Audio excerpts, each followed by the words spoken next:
Acolyte, a Tombstone fanfiction written by Epicat, read by Jukebox Draws. Chapter 2. Doc was woken by the burning in his lungs first, and the hand in his hair wrenching his head back second.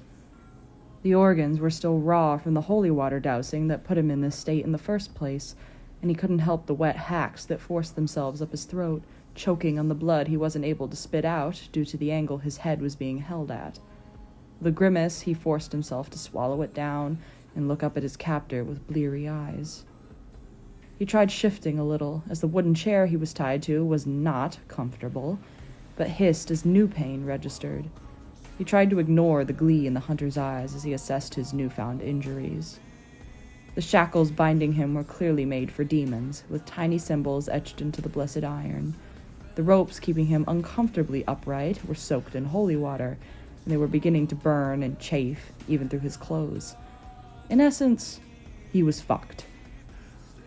"Good morning to you," the man rumbled, fingers tightening in Doc's hair when he didn't immediately reply.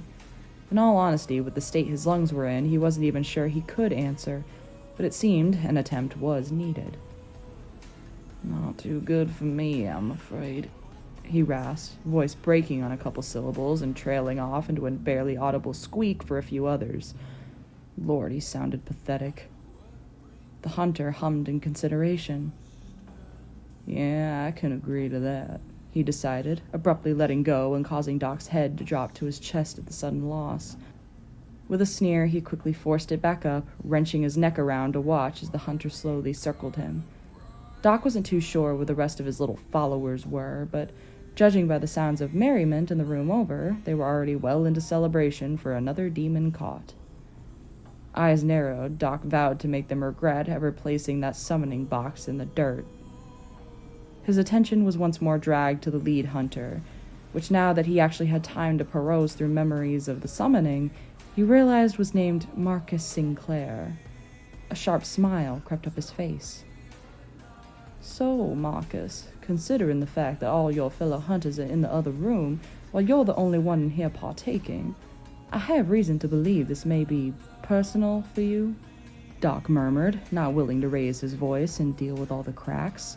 He escaped the clutches of puberty decades ago, and he had no desire to relive its effects in any way, shape, or form. Marcus froze, back turned to Doc since he was grabbing something, and turned halfway toward him. "Took you long enough," he finally said, stepping closer with something hidden behind his back. Wary, Doc watched him approach carefully. He forced himself to bite down the words he truly wanted to say, because while he may be a mouthy son of a bitch, he wasn't stupid.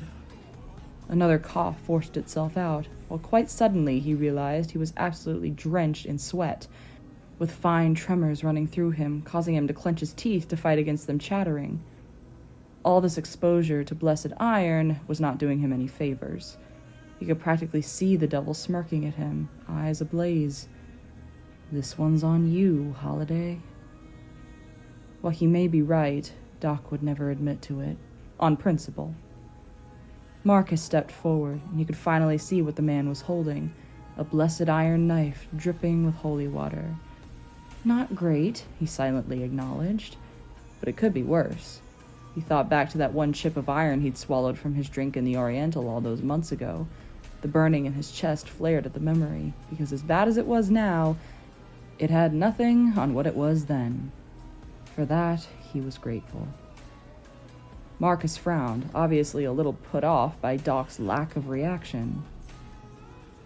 "As we've established that this is already personal," Doc forced out, trying not to obviously be watching the knife held in the man's hand.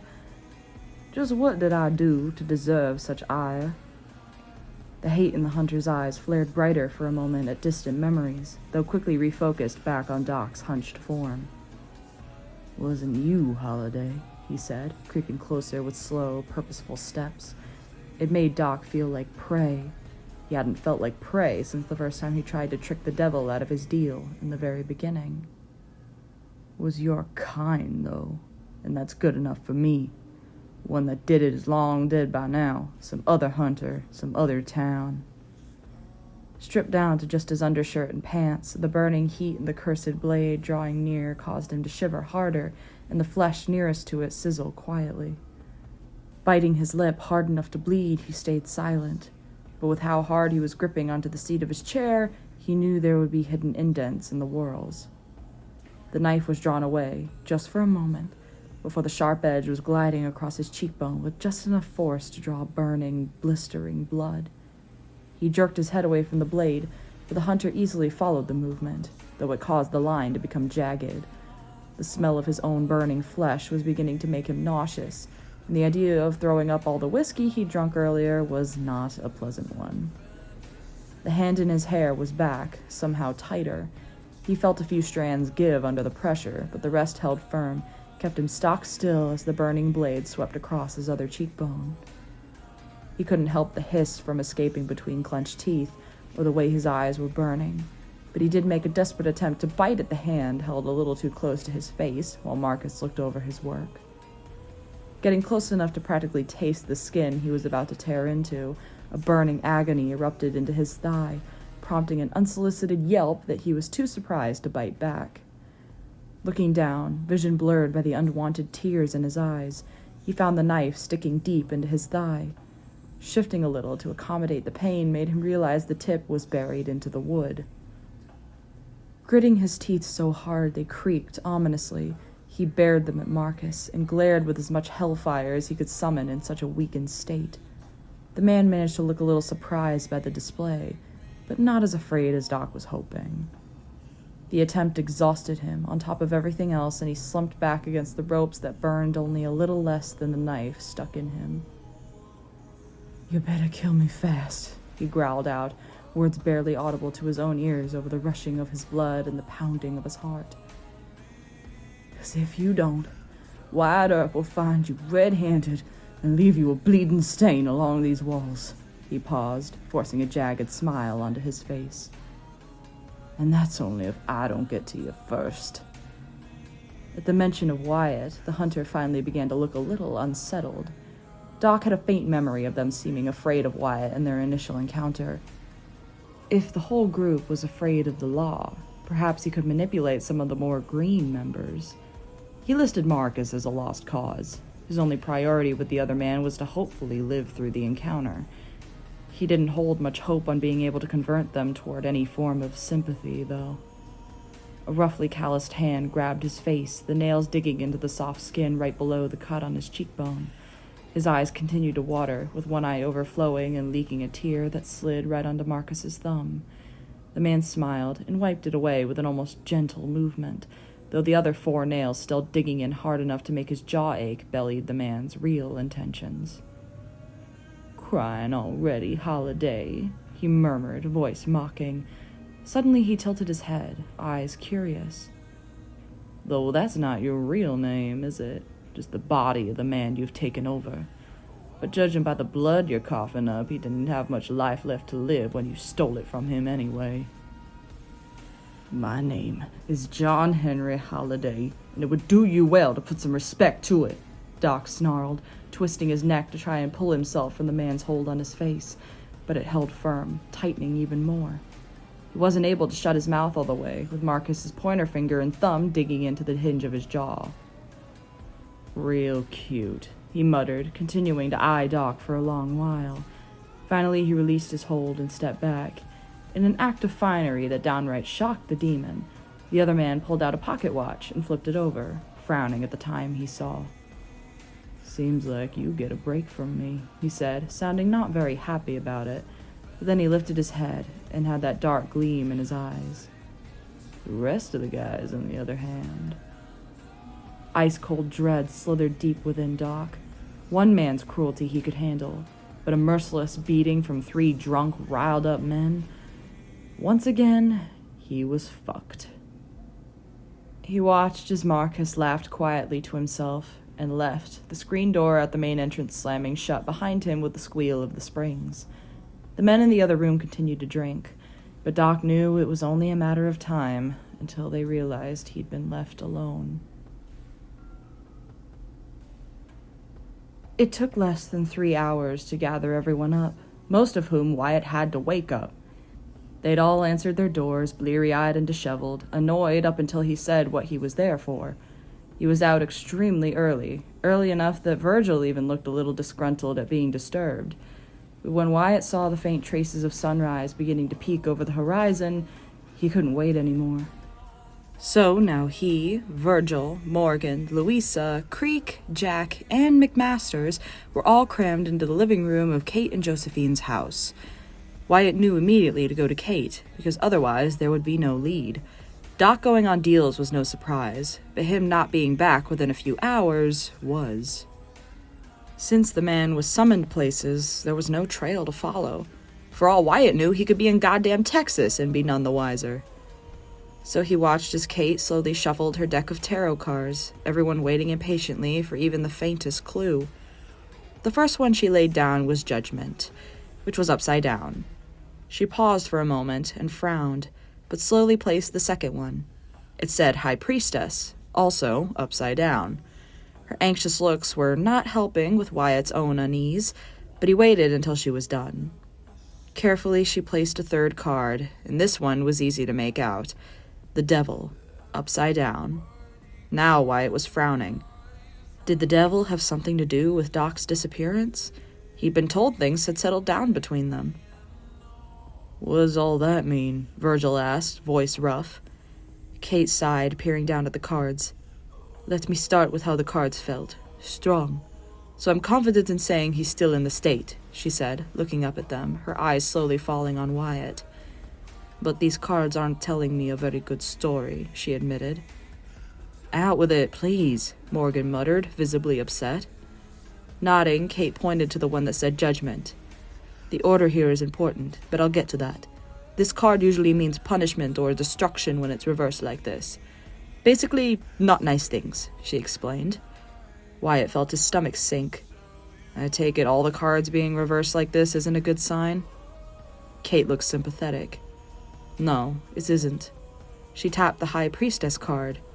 "Normally this one reversed would be pretty harmless, like secrets or white lies. But with Judgment, I'm more inclined to lean towards its harmful iterations." "Jesus," Creek muttered. Everyone was quickly catching on. There was a picture being painted in front of them, and it wasn't a nice one. Finally, she picked up the third card, the Devil, and sighed again. "Believe it or not, this is usually a positive one. Freedom, choice, temptation. But with these other two, it can also mean being restrained or held against your will." The room became so silent, Wyatt could have heard a pin drop. "Someone lured him into a trap, is holding him captive, and is most definitely hurting him. Does that sound right?" Wyatt said, voice flat. Kate looked at him apologetically. "It appears that way," she muttered, looking down at her cards. "Is there any way of telling where he is?" Morgan asked, voice a little shaky. "I can say he's within 100 miles, she offered. "If he's being held against his will, then somewhere secluded, but, well, it's Arizona. That's most of the territory." "So there's nothing we can do," Wyatt said, crossing his arms angrily. Shaking her head, Kate said, "Even if you looked through every abandoned house and building in the 100 miles surrounding us, it would take you months. Though, knowing Doc, I wouldn't put him out of the fight just yet." Suddenly, she frowned, her hands grabbing the deck once more and shuffling the cards. Picking another one out and laying it down on the table, the Hermit, reversed. "Though he'd better hurry," she murmured, eyes creasing in concern. Doc got in probably half of a smart-ass comment before the largest guy in the bunch threw a punch so hard against the half-closed cut on Doc's face that his teeth sliced into the soft meat of his cheek, causing blood to begin pouring from his mouth in an even greater quantity than it usually did when these things happened. Seemed all that holy water wasn't doing much to help his blood clot. He was only a little grateful that the knife in his thigh had yet to be removed, because he wasn't confident in his ability to not bleed out if it was no longer there. The stark, burning pain had ebbed to an insistent throb, as had the cuts on his face, up until the fist. He happened to like his face. The constant abuse to it was deeply upsetting. Looking at the expressions of the men around him, he decided to keep his complaints to himself. The moment he complained in his mind, he felt a hand grip the handle of the knife sticking out of him. and he tensed so hard at the jolt of pain that his back began to hurt almost immediately. The big guy held Doc still via a hand around his throat, just enough to obstruct but not completely block his airflow, while the smallest man slowly twisted the knife in his leg, drawing out an agonized gasp that was cut off by the man squeezing down harder. He tried to cough, but no air came out. Abruptly, the partial obstruction had completely blocked his airway. His body couldn't decide which pain it wanted him to focus on, and with the loss of air, all that decided to ratchet up exponentially. His diaphragm jerked in empty coughs, his lungs burning with both the need to spit up blood and suck down air. When black spots began to form in his vision, he tried kicking out his legs, the heels and spurs of his boots catching on the ground with the muffled clang. Come to think of it, everything was becoming muffled.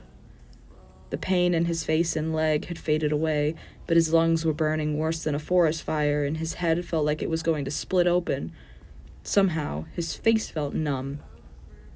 Distantly, he thought he should be concerned about that.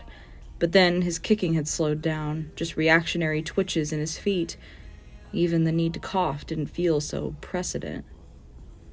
He wasn't aware that his eyes were closing until a hard knuckle straight to the sternum yanked him back to his awareness, which made him realize the hand around his throat was gone. He sucked in maybe one lungful of air before the coughs took over. If he wasn't tied to a chair, he'd be bent over to his knees, hacking up all the blood he was worth. As it was, he kept coughing and coughing, with all the blood and small chunks of flesh landing on his shirt, and notably, the big guy in front of him, until the man thought to move. The two close to Doc quickly backed away, thankfully leaving the knife in him still, while the third man just smoked in the corner and watched, eyes glinting in the lamplight. Desperately trying to catch his breath, he forced himself to ignore the blood and saliva dripping from his mouth and onto his shirt. Cleanliness was the least of his worries right now. The shivering had gotten stronger. He was shaking hard enough that he had to clench his jaw to keep his teeth from rattling again. He felt cold, too, and with all the burning things on him, he felt that a slight cause for concern. It took a torturously long time to get his breathing under control, swallowing compulsively and rubbing his face on his shoulder, smearing the blood over his face. Grimacing, he looked up at the three men still eyeing him, obviously contemplating what to do next. Sneering, Doc said, "The righteous will rejoice when he seeks the vengeance. He will bathe his feet in the blood of the wicked." He grinned at how unsettled they began to appear, blood-stained teeth on stark display. They shuffled uncomfortably before the man who'd been smoking scoffed and stepped back forward, putting out his cigarette right on Doc's arm. An almost inhumane growl slipped out of him at the pain, but compared to the holy blade sticking out of his thigh, it was almost nothing. Seeming to realize this, the man pulled out his gun, the chamber absolutely reeking of iron. For a moment, Doc braced himself for a more permanent trip down to the devil, but the man didn't cock the hammer. Instead, he peered at it for a moment, just to annoy Doc further before bringing it down with a faint whistle and hitting Doc right in the ribs. Gasping, his hands jerked in their restraints, but his ribs held.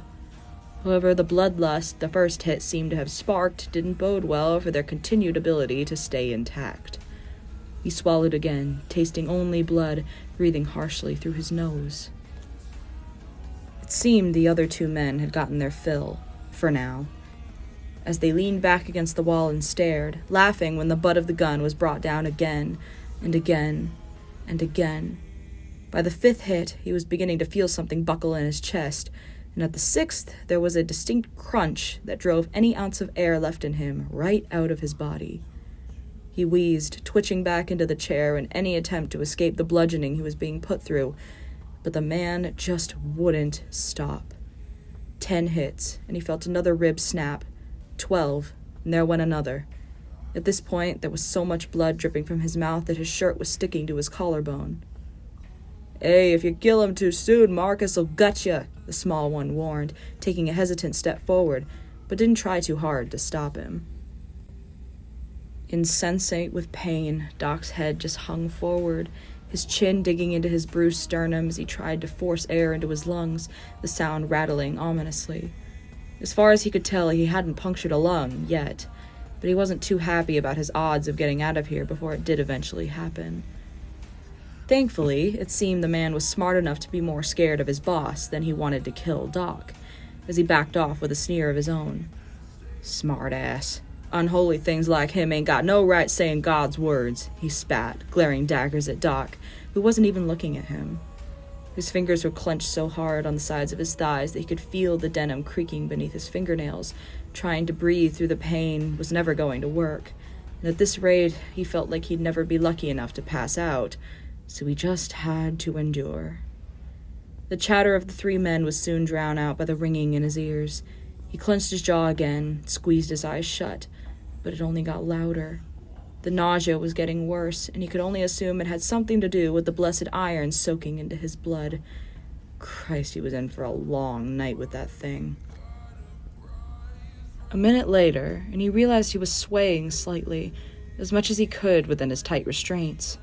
He tried to swallow down the nausea, but he could feel the bile creeping up in his throat. It made him cough again, the pain sharp against his sore throat. All it did was exacerbate the nausea.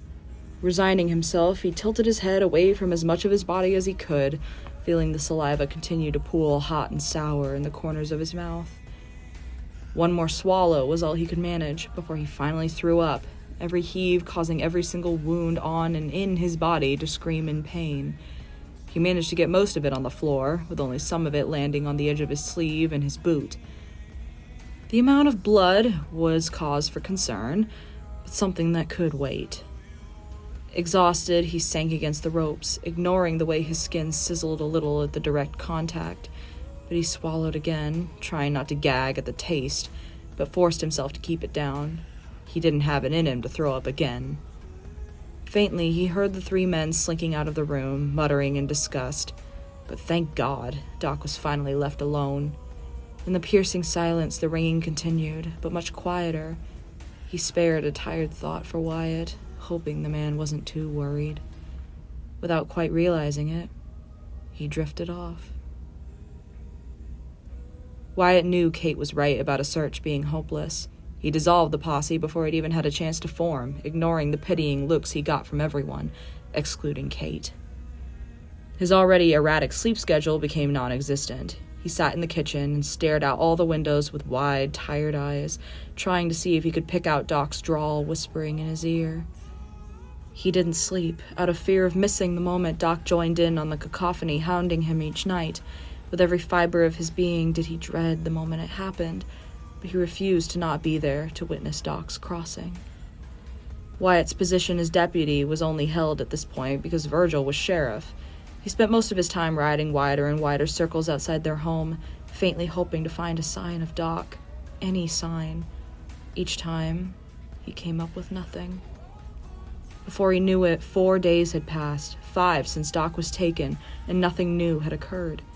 Kate kept drawing the same 4 cards, beginning to look frustrated about it. The one comfort was she was confident he was alive.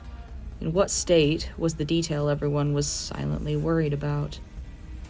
On the 5th day, he stood up from his usual seat in the kitchen and walked mindlessly to their bedroom, opening the wardrobe and staring inside. For a long, long while, he just took in the sight of Doc's over-the-top waistcoats and pretty patterned shirts and the silk cravats he always asked Wyatt's opinion on before choosing. The faint smell of Doc's cologne could be noticed, and Wyatt found himself angrily scrubbing his face, refusing to cry. "He ain't dead," he whispered harshly to himself. "He'll be fine," he said, just as quietly, staring blankly at the clothes. It was near on an hour before he snapped out of it, and he only went back to his spot in the kitchen and stared at the window, unblinking, even in the daylight. He'd be there to greet Doc home, should he ever make it back. To be continued in Chapter 3.